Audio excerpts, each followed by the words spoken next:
Et souvent, l'erreur que je vois chez mes clientes, surentraînement. Parce que là, elles ont pris du poids, puis elles se disent, ben je vais le perdre, ce poids-là, c'est que je bouge pas assez. Donc, elles se mettent à s'entraîner, puis là-dessus, elles sont souvent déjà chroniquement stressées. Donc, il y a déjà naturellement un haut taux de cortisol qui, lui, encourage le stockage des gras. Puis par-dessus ça, ben, elles vont faire du spinning, du power pilates. Elles se défoncent à l'entraînement sans respect de ce qui se passe dans le corps, sans égard à ce qui se passe en ce moment où elles en sont dans leur cycle. Bienvenue à la toute première saison du podcast Coco Latte Talk. Ici Marie-France, journaliste devenue ostéopathe et naturopathe, ainsi que professeure de yoga et de pilates. Cette dernière décennie, mon combat contre la maladie m'a plongée dans une quête, celle de retrouver ma santé et ma vitalité à travers une approche holistique. J'aide aujourd'hui les femmes à reconnecter à la sagesse de leur corps et à optimiser naturellement leur digestion, leur niveau d'énergie et leur remise en forme. Préparez-vous un bon latte et installez-vous confortablement pour cet épisode. Salut les beautés, re-bienvenue sur le Coco Latte Talk. Alors cette semaine, je réponds à la question « Sabotes-tu tes efforts de remise en forme? » Très intéressant. Alors, j'ai beaucoup dans ma clientèle des femmes dans la ménopause et elles arrivent, elles ont vu leur médecin qui leur a dit que tous les tests étaient normaux, tout était beau, mais elles ont pris du poids, surtout autour de la région abdominale, du poids qu'elles n'arrivent pas à perdre malgré tous leurs efforts. Elles me disent, j'ai le cerveau dans le brouillard, j'ai pas d'énergie, je n'aime pas du tout le reflet que me renvoie le miroir, je suis pas bien dans ma peau. Et grosso modo, elles sont laissées avec l'idée que parce qu'elles vieillissent, leurs meilleures années sont derrière, qu'il n'y a rien à faire, que c'est terminé pour elles, puis qu'en continuant de vieillir, elles vont juste continuer à dépérir. Et je suis tellement tannée qu'on dise ça aux femmes, parce que moi-même, je suis dans ma périménopause, je viens d'avoir 40 ans cette année, et déjà, je commence à observer des petits changements. Et il y a encore très peu de littérature sur la périménopause. On dirait que c'est une période qui est un peu oubliée, puis on met ça sur le compte du vieillissement. Mais ici, je veux vraiment, vous rassurer qu'on arrête de dire aux femmes que parce qu'elles vieillissent, leurs meilleures années sont derrière. Pas du tout. Il y a de la beauté à tous les âges, à toutes les phases de la vie. La femme, elle est cyclique. Sa vie au complet est cyclique. Et quand on arrive dans la périménopause puis la ménopause, bien, évidemment que ce sont des belles périodes de la vie d'une femme aussi. Alors, c'est vraiment ça que je veux que vous reteniez. Il y a des choses à faire. Il y a plein de choses que vous pouvez faire dans votre mode de vie pour devenir souveraine de votre santé, votre bien-être. Il y a plein de choses qu'on peut faire en prévention pour venir supporter finalement naturellement les fonctions naturelles du corps. Alors aujourd'hui, ben j'ai eu envie de vous jaser justement des 3 erreurs que je vois principalement chez ces clientes-là qui viennent complètement saboter leur équilibre hormonal puis qui viennent saboter également leur remise en forme. Alors la première erreur que je vois, s'entraîner comme un homme. Donc l'homme, c'est génial, testostérone, reset à tous les 24 heures, un peu comme le soleil. La femme, ben, en moyenne, c'est un cycle de 28 jours, un peu plus lunaire, avec toutes sortes de fluctuations hormonales, de fluctuations au niveau de l'énergie, fluctuations au niveau de l'humeur également. La femme est cyclique et de la même façon, son entraînement devrait être cyclique. Et ça, c'est quelque chose qui, personnellement, a tellement changé ma remise en forme parce que moi aussi, à une certaine époque, j'avais, évidemment des déséquilibres hormonaux depuis que j'étais toute jeune. J'ai été diagnostiquée très tard avec le syndrome des ovaires polykystiques, puis aussi la maladie d'Hashimoto. Donc, mes hormones, c'était le foutu bordel. Et je m'entraînais vraiment comme un homme. Donc, c'était la même routine d'entraînement à peu près à toutes les semaines, tous les jours. C'était un cycle finalement d'1 mois, toujours la même chose, sans égard à qu'est-ce qui se passe dans mon corps en tant que femme, qu'est-ce qui se passe avec mes hormones. Alors au niveau des menstruations, la phase menstruelle par exemple, c'est une phase où les hormones sont à leur plus bas. Alors c'est une phase doudou, on veut venir emmitoufler le corps. On veut quand même privilégier une activité physique douce parce que l'activité physique va aider la circulation sanguine, ça sécrète aussi des endorphines, les hormones du bonheur. On sait qu'à cette période-là, souvent, le moral est pas nécessairement au top. Donc, c'est important de bouger, mais du mouvement très doux. Donc, on va aller marcher, par exemple, on va faire du vinyasa lent, on va y aller aussi avec des séances de restauratif, des séances de yin yoga. Donc, le mot d'ordre, c'est on revient vers l'intérieur, douceur envers soi. Ensuite, il arrive la phase folliculaire. Donc, là, tranquillement, les estrogènes commencent à remonter et là, on a plus de vitalité, plus d'énergie. Alors, c'est le temps de recommencer à s'entraîner avec plus de force, plus d'endurance. On peut avoir des séances courtes et intenses aussi. Donc, on y va avec du vinyasa un petit peu plus rythmé, de l'entraînement avec des poids un petit peu plus soutenus.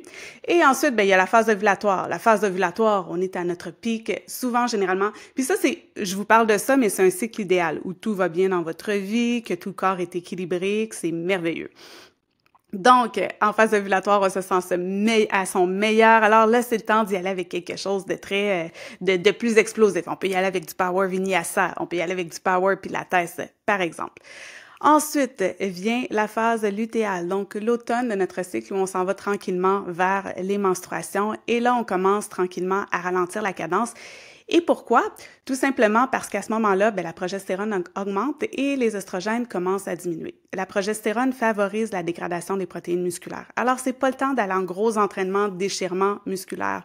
Pas du tout. On veut quand même continuer à bouger, mais on va être dans des charges un petit peu moins lourdes, puis on va augmenter les répétitions, par exemple. Donc, on commence tranquillement à se préparer vers la saison hivernale et le cycle recommence comme ça. D'ailleurs, il y a le programme Align and Glow qui commence le 26 septembre et dans lequel je vais vous apprendre en un mois vraiment comment vous entraîner en accord avec votre cycle, comment venir bien gérer votre stress aussi pour préserver cet équilibre hormonal-là qui est tellement important, des trucs de neurohacking entre autres, et tout ça va venir aider finalement, va venir vous aider à atteindre les résultats de remise en forme que vous désirez.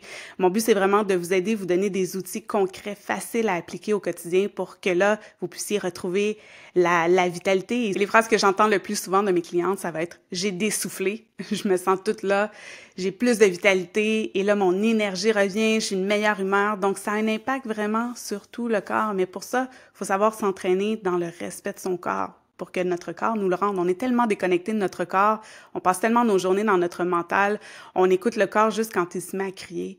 Mais c'est important de prendre ces moments-là d'entraînement au quotidien, de connexion avec soi pour voir, OK, j'en suis où dans mon énergie aujourd'hui et qu'est-ce que je peux faire avec tout ça. Et souvent, l'erreur que je vois chez mes clientes, surentraînement. Parce que là, elles ont pris du poids puis elles se disent, je vais le perdre ce poids-là, c'est que je bouge pas assez. Donc, elles se mettent à s'entraîner, puis là-dessus, elles sont souvent déjà chroniquement stressées. Donc, il y a déjà naturellement un haut taux de cortisol qui, lui, encourage le stockage des gras. Puis, par-dessus ça, elles vont faire du spinning, du power pilates. Elles se défoncent à l'entraînement sans respect de ce qui se passe dans le corps, sans égard à ce qui se passe en ce moment où elles en sont dans leur cycle. La plupart me disent, je sais pas, je suis même pas mon cycle. Donc, c'est ça qui arrive. Donc, c'est l'effet un petit peu inverse. Et finalement, le corps ne parvient pas à bien récupérer. Puis souvent, c'est là que peuvent apparaître des tendinites récidivantes, par exemple. C'est là qu'il peut y avoir, je me réveille le matin puis j'ai l'impression d'être comme une petite vieille, d'être toute trouillée. Et en plus, c'est comme, OK, je m'entraîne plus, mais j'ai réalisé que je continue à prendre du poids ou que c'est pire qu'avant. Oui, parce que ça fait monter encore plus le taux de cortisol qui encourage le stockage des gras. Alors, je reviens à mon premier point, l'importance de s'entraîner selon le respect de leur corps. Et mes clientes qui arrivent ici surmenées, que je mets en entraînement très doux au début, sont comme, oui, mais je veux perdre du poids. Je suis comme, attends, fais-moi confiance. On va réguler ton système nerveux, puis après ça, tu vas voir que naturellement, il y a une perte de poids saine qui va se produire. Et enfin, la troisième erreur que je vois souvent et qui vient de pair avec les deux autres, c'est souvent la restriction calorique, donc de s'affamer. C'est très malsain de un. Et de deux, ce que ça fait, c'est que vos hormones ont besoin de nutriments pour bien fonctionner, mais s'affamer, ça crée des carences nutritionnelles complètement dans le corps. Alors, votre corps peut pas fonctionner de manière optimale, peut pas bien récupérer non plus, et c'est un stress sur le corps. Alors, pour ça, je vous encourage vraiment à consulter une nutritionniste qui sont vraiment spécialisées là-dedans. Elles vont pouvoir vous aider à déterminer c'est quoi vos besoins selon votre emploi du temps, selon vos activités et s'assurer que vous manquez d'aucun nutriment. Et pour ma part, je suis vraiment très fan de l'alimentation 80-20. Donc, c'est 80% du panier d'épicerie qui est rempli d'aliments frais qui n'ont pas besoin d'étiquette. Donc, on parle de fruits, de légumes, de poissons, de viande, etc., d'œufs. Et on parle d'un 20% de fun, de plaisir gastronomique. Donc, personnellement, le chocolat noir, j'adore, alors ça fait partie définitivement de mon 20%. Mais vraiment, je vous encourage à aller chercher de l'aide à ce niveau-là. Si vous êtes dans la restriction calorique et que vous pensez que vous affamez, ça va régler le problème. Pas du tout. Comme vous voyez, ça prend vraiment une prise en charge holistique. Donc, si vous avez envie d'optimiser votre remise en forme, je vous rappelle qu'il y a le programme Align and Glow qui débute le 26 septembre maintenant. Il y a également moyen de travailler. Je prends encore quelques clientes en privé, donc on peut faire des bons suivis de ce côté-là. Et je vous aide vraiment à atteindre vos résultats de remise en forme à travers la gestion du stress. J'évalue aussi tout votre mode de vie. Donc, l'idée, c'est qu'on peut faire plein de petites actions au quotidien. Pas besoin de tout changer du jour au lendemain, mais de petites actions au quotidien et vous allez voir tellement une différence réelle dans votre équilibre, dans votre vitalité aussi. Alors sur ce, si vous avez aimé ce podcast, laissez un pouce en l'air, laissez aussi un 5 étoiles, laissez un commentaire. S'il y a des sujets que vous désirez que j'aborde, n'hésitez pas également à me laisser savoir en commentaire. Et le plus qu'il y a d'actions sous mon podcast, bien évidemment, le plus que ça permet à mon podcast de rayonner et le plus je peux aider les femmes à se réapproprier leur corps, se réapproprier la connexion avec leur corps et devenir souveraine de leur santé. Et c'est jamais égoïste de prendre soin de soi. Je sais que sans doute, peut-être que vous êtes une maman, une chef d'entreprise, une carriériste, que vous êtes une professionnelle ou peut-être tout ça aussi ensemble et que vous essayez de jongler à travers tout ça. Mais je veux vous rappeler de prendre soin d'abord de vous, d'être une lumière pour vous. Parce que quand vous êtes une lumière pour vous, vous rayonnez. Et quand vous rayonnez, vous allez rayonner sur tout le monde autour de vous. Donc, vous allez influencer positivement tout autour de vous, toute l'énergie. Alors sur ce, on se retrouve la semaine prochaine. Je ne suis pas médecin, je ne propose donc pas de diagnostic ou de plan de traitement. Je ne corrige pas non plus de déficiences de la santé. Les informations contenues dans ce podcast sont uniquement à visée éducative. Consultez toujours d'abord votre médecin pour toute question relative à votre santé.